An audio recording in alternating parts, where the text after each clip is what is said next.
Hello and welcome to Prairie Stories with me, Ayla.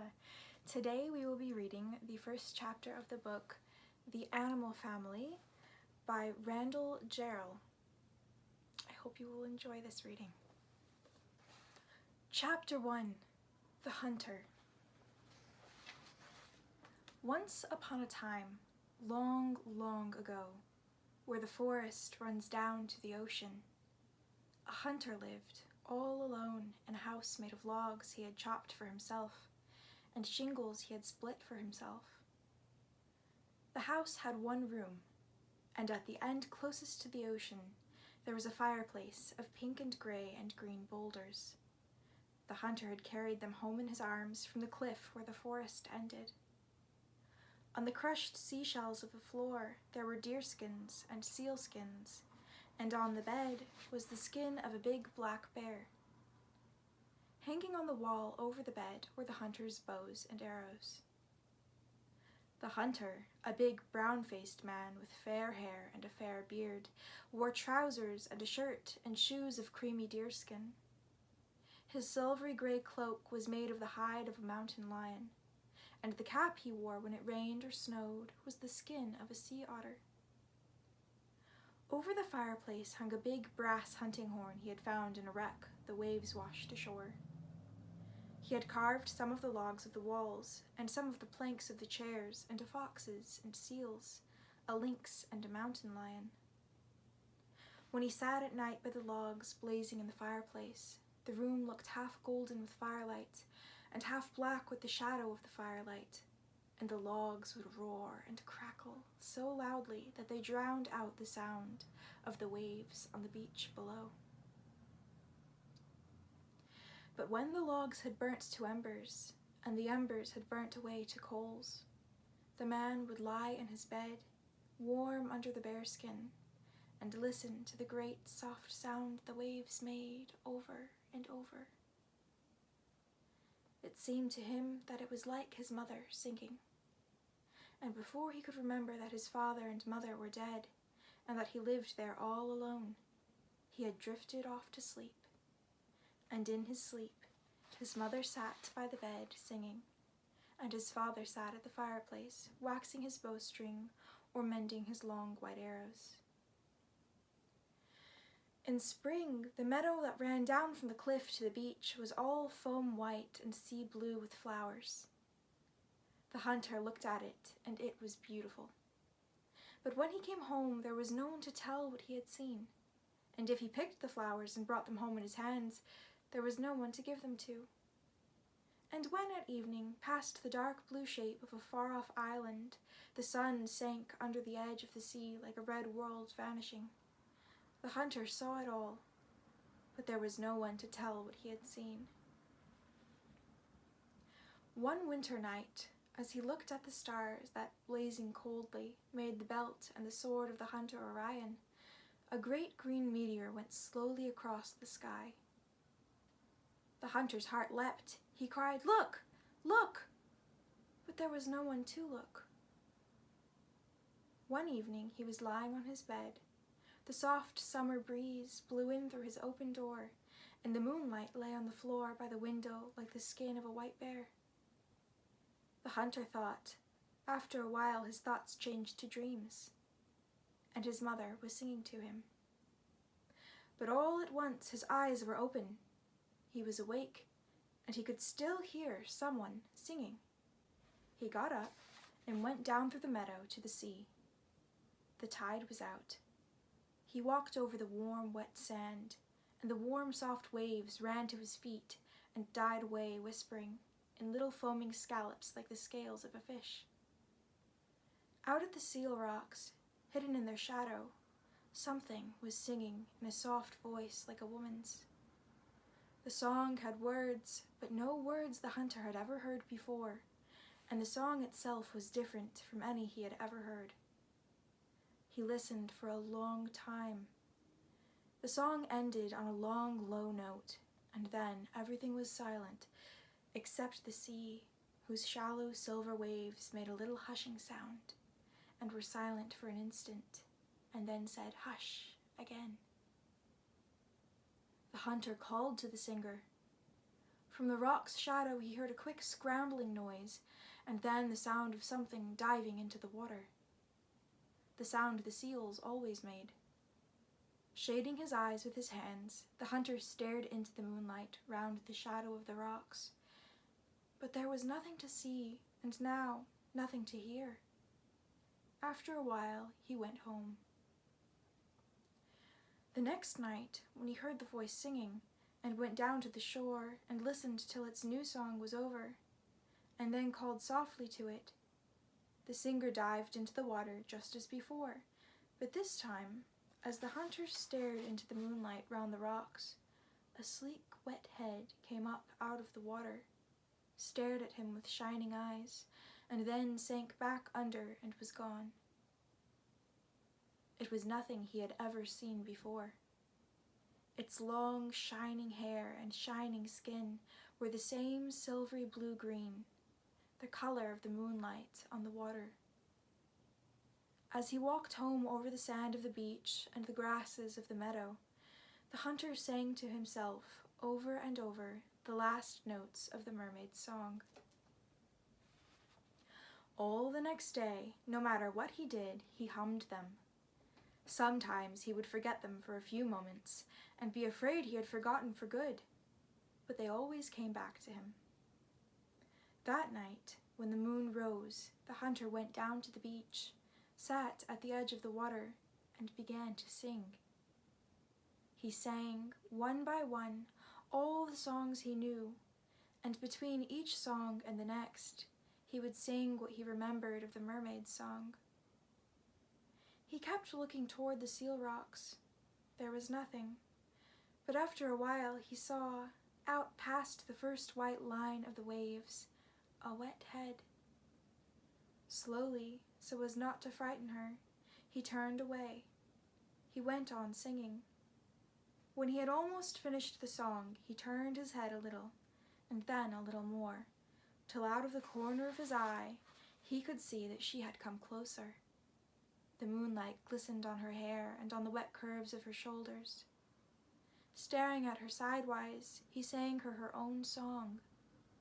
But when he was almost at the end, he stopped in the middle of a note. There was silence for a moment. Then he heard a little soft laugh. The mermaid sang him the last notes of the song, and before he could speak or move, she was gone.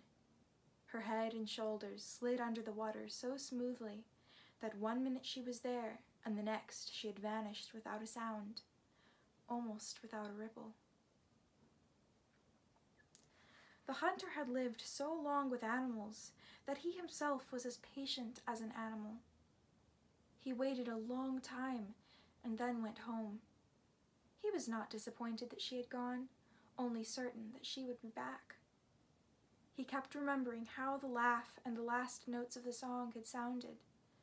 When he was so nearly asleep that he could hardly tell whether he was remembering them or hearing them, he was still certain that she would be back. After he was fast asleep, neither thinking nor dreaming, he still smiled. And the next night, and the next, and the next, and the next, she was there. She came closer now, sitting in the shallow water, the waves not up to her waist. She talked to the hunter in a voice like the water, in a voice that made no more sense to the hunter than the water. No words of hers was like any word of his. They began to teach each other words. The mermaid would touch her head and make the same sound over and over till the hunter had memorized it. Then he would pat his leg and say, "Leg, leg," and the mermaid, looking as if a leg were a very queer thing either to have or to have a word for, would repeat the word in her liquid voice. But she could say his sounds so much better than he could say hers, remember his words so much better than he could remember hers, that before long the learning was all one way. The hunter said her words awkwardly and ruefully, like something learned too late, but she said his like an old magician learning a new trick, a trick almost too easy for her to need to learn. The hunter said to her, bewildered, "You never make mistakes." What is mistakes? The wrong word, the wrong sound, one you don't mean to make, the way I do. Mistakes are what I make when I try to talk the way you talk. The mermaid repeated in a satisfied voice, mistakes. She had one more word. She told the hunter that the others like her used to come in as far as the seal rocks, but had stopped now that he was on the beach every night. She said, the sea... Then she stopped, at a loss for the next word, and said, you are man. What is 2? What is 3? Men. The seamen, like me, the sea people. The sea people, like me, are afraid of land. Not me, oh, not me. They think I... Here she hesitated, and then said triumphantly, make mistakes, make bad mistakes. They say, all good comes from the sea. She struck the water with a cheerful, scornful hand. Why don't you think that? The mermaid immediately told him, but in her language, not his. He laughed, she laughed, and wrinkled her nose and forehead, searching for the words, but they wouldn't come, so she said, oh well. Whenever she didn't know what to say or how to say it, she would exclaim cheerfully, oh well. The hunter couldn't remember ever teaching her to say it, but she had certainly learned. But the next night, she had her answer. Her first words were, the land is new. The hunter gave her a puzzled look. She said swiftly, they say all good comes from the sea, but the land is new. The land is... Here she said one of her own words, and then asked him impatiently, you have legs, I have not legs. The moon is white, the sky is black. What is that? Different? Different, different. The land is different.